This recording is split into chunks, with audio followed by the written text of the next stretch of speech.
আসসালামু আলাইকুম। আপনারা সবাই নিশ্চয়ই থাম্বনেল দেখে বুঝতে পারছেন যে আমি কি বিষয়টা নিয়ে আলোচনা করব এবং কিভাবে আলোচনা করব বা কোন কথাটা আমি বলতে চাচ্ছি। আপনারা থাম্বনেলে দেখেছেন যে আমাদের সেনাপ্রধান নাকি আমাদের প্রধানমন্ত্রী, আমাদের মাননীয় নেত্রী, প্রাণপ্রিয় নেত্রী, বঙ্গবন্ধু কন্যা জননেত্রী শেখ হাসিনার সাথে কথা বলার জন্য উদ্গ্রীব হয়ে আছেন, যে উনি অনেক উদ্গ্রীব।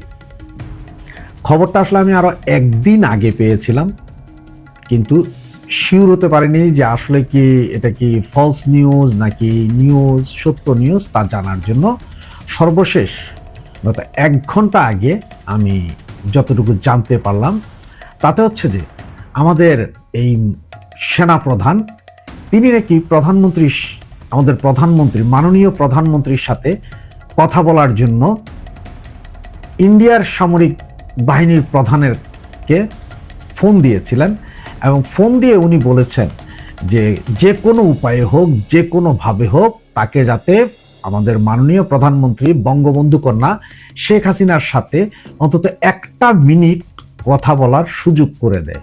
কারণ ওনার কাছে নাকি যে সমস্ত নাম্বার আছে সেই সমস্ত নাম্বারে উনি অনেক ট্রাই করেছেন, কিন্তু কোনো কাজ হয়নি। সর্বশেষ উনি নাকি ইস্তোনিয়ার একটা নাম্বার, ইস্তোনিয়াটা আসলে হচ্ছে যেটা এই আপনার ইস্ট ইউরোপের দিকে, ইউরোপ থেকে ইস্ট ইউরোপের দিকে, ইস্টোনিয়া, লাটাভিয়া, লাতভিয়া এগুলো। তো ইস্তোনিয়ার একটা নাম্বার থেকে আমি পুরো নাম্বারটা আপনাদের বলছি না, শুধু কান্ট্রি কোডটা বলে দিচ্ছি, 372 তা আপনারা অনেকে যারা হয়তো আমাদের মাননীয় প্রধানমন্ত্রীর সাথে কথা বলেছেন বা কথা বলেন তারা হয়তো জানতে পারেন যে এই কোড দিয়ে বা ইস্তোনিয়ার কোনো নাম্বারে আপনারা কথা বলেন কিনা। আমি যেহেতু আজ পর্যন্ত কখনো কথা বলিনি, সুতরাং আমি এই বিষয়টাতে জানি না যে উনি কোন নাম্বার ব্যবহার করেন, কিভাবে ব্যবহার করেন তাও জানি না। আমাদের সেনাপ্রধান নাকি সেই ইন্ডিয়ান চিফকে বলেছেন, সেনা চিফকে বলেছেন যে উনি এই নাম্বারটাতে বেশ কিছু মেসেজ দিয়েছেন, 3 দিন যাবৎ মেসেজ কি সিন হচ্ছে কি হচ্ছে না তাও বোঝা যাচ্ছে না। উনি ফোন দিলে এই ফোনও বন্ধ পাওয়া যাচ্ছে এবং ওনার মেসেজের কোনো রিপ্লাই আসছে না। উনি যে কোনো উপায়ে আমাদের মাননীয় প্রধানমন্ত্রী বঙ্গকন্যা শেখ হাসিনার সাথে 1 মিনিটের জন্য কথা বলতে চান। অনেক ভুল বুঝাবুঝি হয়েছে, এগুলার থেকে উনি মুক্তি পেতে চান। উনি নাকি ঘুমোতে পারছেন না। আমার যতটুকু মনে হচ্ছে যে এই যে আজকে 120 জন ইউএস সোলজার চট্টগ্রাম শহরে নেমেছেন এবং ওরা বিনা ইমিগ্রেশন, কোনো রেজিস্ট্রেশন ছাড়াই আপনার চট্টগ্রামের সবচেয়ে খ্যাতনামা হোটেল, যেটা সারা বাংলাদেশেই খ্যাতনামা এই হোটেলগুলো, এখানে উঠেছেন 120 জন। এটা আপনারা সবাই জানেন অলরেডি। গতকাল থেকে এটা সমস্ত ফেসবুকে ছেয়ে গিয়েছিল। এই ভিডিওটা আমি প্রথম পাওয়ার পরেই ফেসবুকে দিলাম, এরপরে লক্ষ লক্ষ আপনার শেয়ার হয়েছে, বিভিন্ন জন ডাউনলোড করেও দিয়েছে, সুতরাং আপনারা সবাই জানেন। তো এই 120 জন সেনা কর্মকর্তা কি দরকার এই মুহূর্তে? এর আগেরই আছে প্রায় 1,500 সেনা, ইউএস সেনা।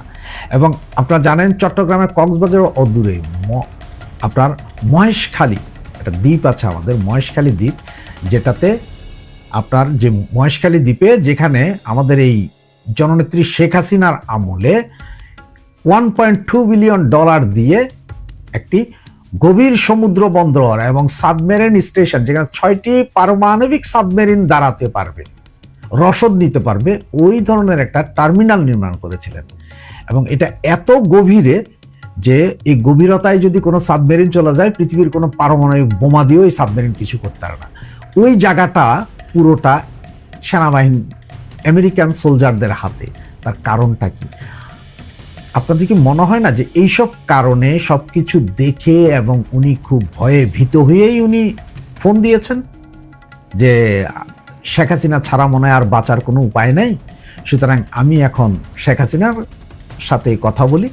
তার কারণ হচ্ছে যে আমাদের জননেত্রী শেখ হাসিনা একসময় বলেছিলেন, বারবার বলেছিলেন, সাদা চামড়ার একজন বা বেশ কিছু লোক আমাকে সেন্ট মার্টিন দিয়ে দিতে বলে, বঙ্গোপসাগরে দিয়ে দিতে বলে, যদি দিয়ে দিতে পারি আমি ক্ষমতায় থাকতে পারবো। আজকে সেটারই পুনরাবৃত্তি হচ্ছে না?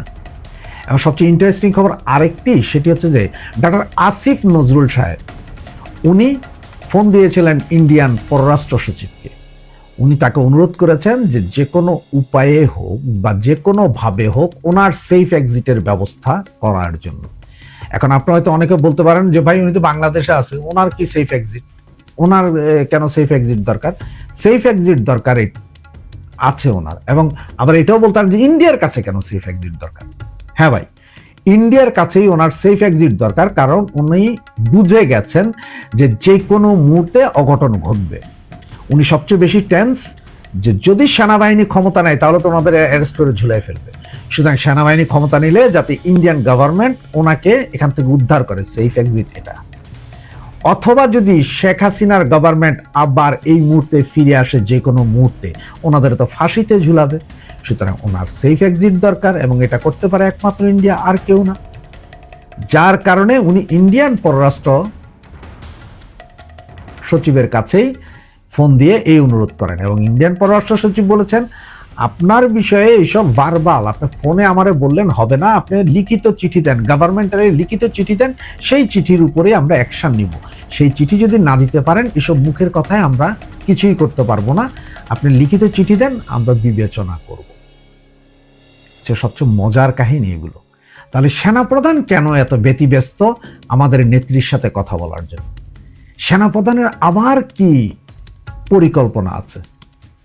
এই সেনাপ্রধান কি বুঝে গেছেন যে উনি কিছুদিনের ভিতরে ওনার ক্ষমতা হারিয়ে উনি ঝুলে যাবেন, বা ওনাকে মব জাস্টিস করা হবে, ওনাকে জুতার মালা দেওয়া হবে, যেটার জন্য আমাদের প্রধানমন্ত্রীর কাছে এখন ক্ষমা চাইতেছেন যে আমার ক্ষমা হয়ে গেছে, আমি তখন বিবেক দিয়ে করি নাই, আবেগে করেছি, আমাকে ক্ষমা করে দেন, আমাকে ক্ষমা করে দেন। তোকে কি ক্ষমা করা যাবে? ওকে কি ক্ষমা করা যাবে? ওকে ক্ষমা করা যাবে না। ওদের সবার মনেই ভয় ঢুকে গেছে, তাতে সেনা, পুলিশ, এই সরকার, গোয়েন্দা বিভাগ সবার কাছে খবর হয়ে গেছে যে কিছু একটা হচ্ছে বা হবে, এবং আগামী 72 ঘন্টার ভিতরে আরো অনেক কিছু হবে, যা আমি আপনাদের সামনে তড়িৎ বেগে নিয়ে আসার চেষ্টা করব। জয় বাংলা, জয়। আপনাদেরকে আজকে আন্তর্জাতিক অপরাধের বিচার যখন করা হয়, অর্থাৎ আন্তর্জাতিক অপরাধ যদি কোনো দেশ জাতীয়ভাবে বা আন্তর্জাতিকভাবে বিচার করে, তাহলে সেটার যে মানদণ্ড, সেই মানদণ্ডটি নিয়ে কিছু কথা বলতে চাই। প্রথম কথাটা হচ্ছে যে আন্তর্জাতিক অপরাধ কি? আন্তর্জাতিক অপরাধ মূলত চারটি। একটি হচ্ছে অ্যাগ্রেশন। অ্যাগ্রেশন মানে হচ্ছে একটি দেশ যদি আরেকটি দেশকে দখল করে ফেলে অন্যায়ভাবে, সেটি অ্যাগ্রেশন। 2 নাম্বার হচ্ছে গণহত্যা। গণহত্যা কি? গণহত্যা হচ্ছে যে নারী, পুরুষ, ধর্ম, বর্ণ, শিশু নির্বিশেষে যখন কোনো একটা সমাজের কোনো একটা অংশে, কোনো একটা বিশেষ জায়গায় অথবা সারা দেশে গণহারে মানুষকে যখন হত্যা করা হয়, সেটা হলো গণহত্যা বা জেনোসাইড। আর 3 নম্বরে হচ্ছে মানবতা বিরোধী অপরাধ। মানবতা বিরোধী অপরাধ হচ্ছে ধর্মের কারণে, বর্ণের কারণে, কোনো বিশেষ জাতি হওয়ার কারণে, কোনো রাজনৈতিক বিশ্বাসের কারণে যদি কোনো বিশেষ গ্রুপ শ্রেণীকে যদি আইডেন্টিফাই করে ক্লিনজিং করার জন্য, অর্থাৎ এই গ্রুপটাকে, এই গোষ্ঠীটাকে শেষ করে দেব, এই রকম কোনো অপরাধ যারা করে, সেটা হচ্ছে মানবতা বিরোধী অপরাধ। যেমন মনে করেন 1971 সালে মহান মুক্তি সংগ্রামের সময় রাস্তা দিয়ে যখন কোনো লোক হেঁটে যেত, পুরুষ মানুষ হলে পাকিস্তানি আর্মিরা, রাজাকাররা তাদেরকে দাঁড় করাইতো। দাঁড় করাইয়া লুঙ্গি খুলে দেখতো তার মুসলমানি আছে কিনা। যদি মুসলমানি থাকে জিজ্ঞেস করতো কলেমা পড়ো, কলেমা পড়তে পারলে ছেড়ে দিত, আর কলেমা না পড়তে পারলে তাকে গুলি করে মেরে ফেলতো। তার মানেটা কি? তাকে আইডেন্টিফাই করা হতো তার মুসলমানই নাই এবং কলমা জানে না, সে হিন্দু। এবং হিন্দু নারী যখন পেত, তাদেরকে ধরে নিয়ে গনিমতের মাল হিসেবে পাকিস্তানি আর্মিদেরকে দিত। শুধু হিন্দু নারী না, বাঙালি নারীকেও তুলে নিয়ে এই ইয়েদের হাতে দিত, পাকিস্তানিদের হাতে তুলে দিত। তো হিন্দুদেরকে দেখলেই হত্যা, এইটা হচ্ছিল মানবতা বিরোধী অপরাধ। আর এর বাইরে আরেকটি অপরাধ রয়েছে, সেটি হচ্ছে ওয়ার ক্রাইম। ওয়ার ক্রাইমটা হচ্ছে এমন একটা ক্রাইম, যে ক্রাইমটা সাধারণত কোনো একটা দেশে স্বাভাবিক অবস্থায় মানুষ করতে পারে না। যেমন ধরেন কোনো একটা জায়গায় পুলিশ আছে, আর্মি আছে, বিজিবি আছে, বা আনসার বাহিনী আছে, সরকার আছে, প্রশাসন আছে, কোনো একটা ঘটনা ঘটলে সেটা মামলা হচ্ছে, ডায়েরি হচ্ছে, মানুষ বিচারের জন্য যাচ্ছে, মানুষ জেগে উঠতেছে, এখান থেকে বিচার হয়। কিন্তু যখন একটা যুদ্ধকালীন সময় থাকে তখন সরকার থাকে না, প্রশাসন থাকে না, আর্মি কাজ করে না, পুলিশ কাজ করে না। যার ক্ষমতা আছে, শক্তি আছে, সে সেটা করে ফেলে। যেমন মুক্তিযুদ্ধে গেছে, এই জন্য মুক্তিযুদ্ধের বাড়ি থেকে গরুগুলো নিয়ে গেছে রাজাকাররা। মুক্তিযুদ্ধে গেছে সেই জন্য মুক্তিযুদ্ধের মেয়েকে তুলে নিয়ে গেছে। মুক্তিযুদ্ধে গেছে সেই জন্য মুক্তিযুদ্ধের বউকে তুলে নিয়ে গেছে। অথবা মুক্তিযুদ্ধে গেছে একটা মানুষ, তাকে সেই জন্য তার জমি জমা দখল করে নিয়ে গেছে, তার ফ্যাক্টরি, মেল, কারখানা নিয়ে গেছে, তার বাড়িতে আগুন লাগিয়ে দিয়েছে। এবং একটা হিন্দু মানুষ তাকে ধর্মান্তরিত করে মুসলমান করার জন্য প্রেশার করেছে। এইটাকে বলে যুদ্ধ অপরাধ। এই যে 4টা অপরাধ বললাম, aggression, genocide, crime against humanity এবং যুদ্ধ অপরাধ, এই 4 রকমের অপরাধকে মানে আন্তর্জাতিক অপরাধ বলা হয়। কেন আন্তর্জাতিক অপরাধ বলা হয়, এটার একটা ব্যাখ্যাও আছে। ব্যাখ্যা এবং এটার বিচার কে করবে, কারা করতে পারবে, এটা সম্পর্কেও আইকম্যান কেসে একটা বিখ্যাত একটা জাজমেন্ট আছে। সে আইকম্যান কেসটা ছিল এই 48 বা 49 সালের দিকে, 1948 বা 49 সালের দিকে। হিটলারের একজন সহযোগী ছিল, তার নাম ছিল আইকম্যান। ইহুদি নিধনের সময় দ্বিতীয় বিশ্বযুদ্ধে এই আইকম্যান জড়িত ছিল, যার কারণে আইকম্যানকে ইসরায়েল খুঁজছে তাকে বিচার করার জন্য। তখন আইকম্যান কি করলো, চুরি করে পালিয়ে গেল আর্জেন্টিনা। আর্জেন্টিনা পালিয়ে যাওয়ার পরে তার চেহারা প্লাস্টিক সার্জারি করে তিনি চেঞ্জ করে ফেলছে, যার কারণে আমি আপনি দেখলে এটা যে এই আইকম্যান সেটা চিনতে পারবো না।